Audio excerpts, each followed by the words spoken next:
Hey folks, see Rachana Ranade here. Hope you are having a great time this Navratri. But one of my team members is definitely not having a great time. Today he had gone to a shopkeeper and he wanted to buy a brand new AC because starting today, the rates have dropped. Earlier, ACs used to fit into the 28% GST category, and starting today, they are now going to fit into the 18% category. But when he asked about the same to the shopkeeper denied it. And he said that because when he bought the ACs in bulk from the wholesaler, he had paid 28% GST. That is the reason why he said he is going to charge 28% GST to the customers till his stock is over. Is that a correct proposition? Answer is obviously no. But do we have any backing? Do we have any press release by the government which tackles this specific issue? Answer is obviously yes. And for that, I'm going to show you this document which is by Government of India Press Information Bureau. This is a document which has a lot of FAQs. I'm going to specifically show you FAQ number 9.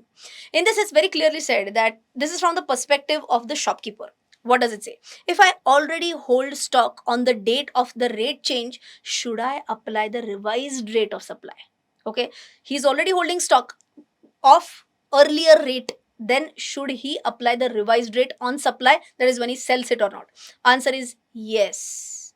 GST is charged on the date of supply, not on the date of purchase. So even if the stock was purchased earlier, that is before 22nd of September, any supply that is sale made on or after 22nd September will attract the new rate. So I think it's made absolutely clear that it doesn't matter when the shopkeeper had purchased it, it matters when he's selling it. And if he's selling it today or any day after today, he has to charge the revised rate of GST.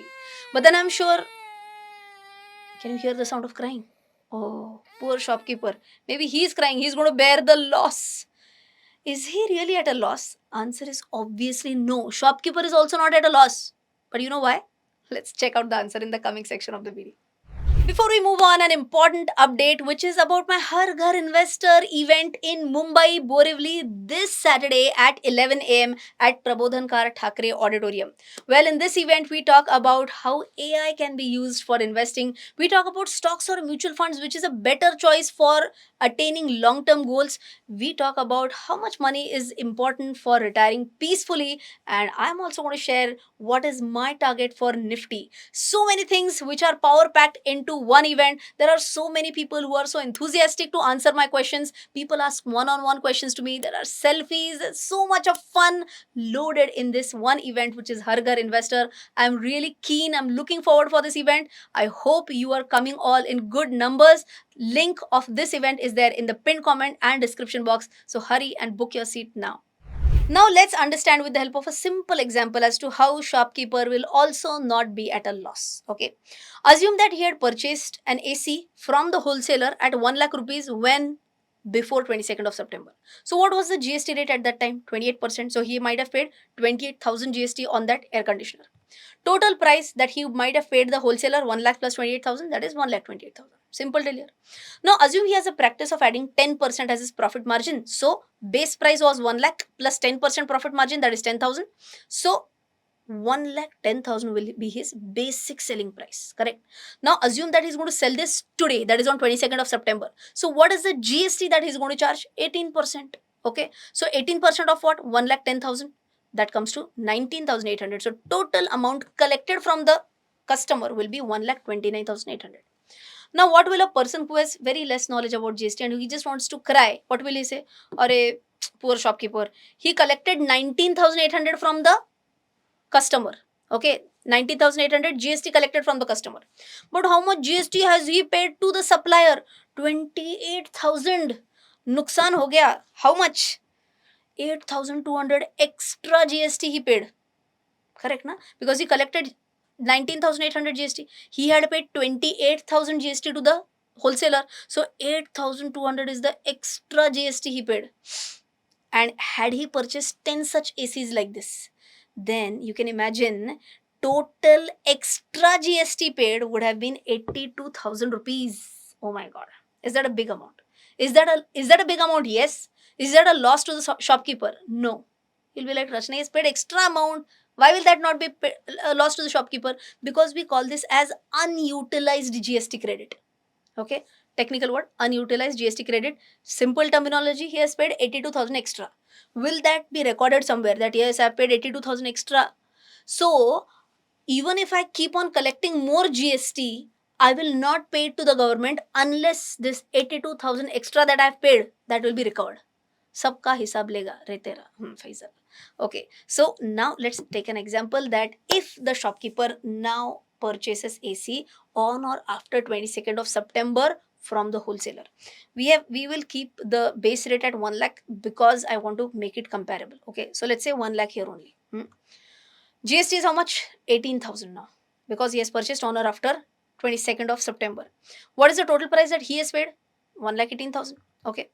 Sales price for him, it is going to be same 1,10,000. Uske upar GST 19,800 and total sale price 1,29,800. Now understand this. He collected 19,800 from the customer. Okay, he has paid 18,000 to the supplier. So what is the difference between these two? Difference is 1,800. Okay, so ideally this 1,800 he has collected extra right now because he collected 19,800, he has paid 18,000 only, so he has collected 1,800 extra. To whom? To the government. But he said, wait, what about this 82,000 rupees unutilized credit? Government says no problem. So it will be calculated something like this: 82,000 ka punya you have. Okay, from this we will reduce 1,800. Then what is the balance amount remaining? Now balance punya remaining is only 80,200. He sells one more AC, again 1,800 will be reduced. Whatever is the balance amount, he sells whatever number of ACs, that will keep on reducing. This will keep on reducing until it becomes zero. Till that time, he will not have to pay even 1 rupee to government. 1 rupee GST also not required to be paid to the government till this 82,000 is nullified. Now let's assume that he sells how many ACs? He sells say 46 ACs. Okay. Sorry, he sells 46 ACs. Now in this case, what will happen? In this case, 82,800 would be the extra amount that he would have taken the benefit of. Now existing benefit that he has is 82,000. So in this case, after selling the 46th air conditioner, he will have to pay matra 800 rupees to the government. All in all, what did we understand? Till his 82,000, which was extra GST paid to the government, till this doesn't get nullified, he will not have to pay even 1 rupee to the government. Okay, I hope this is absolutely clear. With such small pieces of information, I hope we keep on adding knowledge every single day. But if you want to add more knowledge, I hope you will come for the Borivali event as well. Link, as I mentioned, is there in the pinned comment and in the description box. I'll see you in the next video. Till then, take care. Jai Hind and bye-bye. You might have come across such advertisements on various social media platforms. Please note, all of these are fraudsters promising unbelievable returns through stock tips. I don't provide any calls or advisory services. I provide only educational content through my social media handles and through my website rachanaranade.com and rachanaranade.in.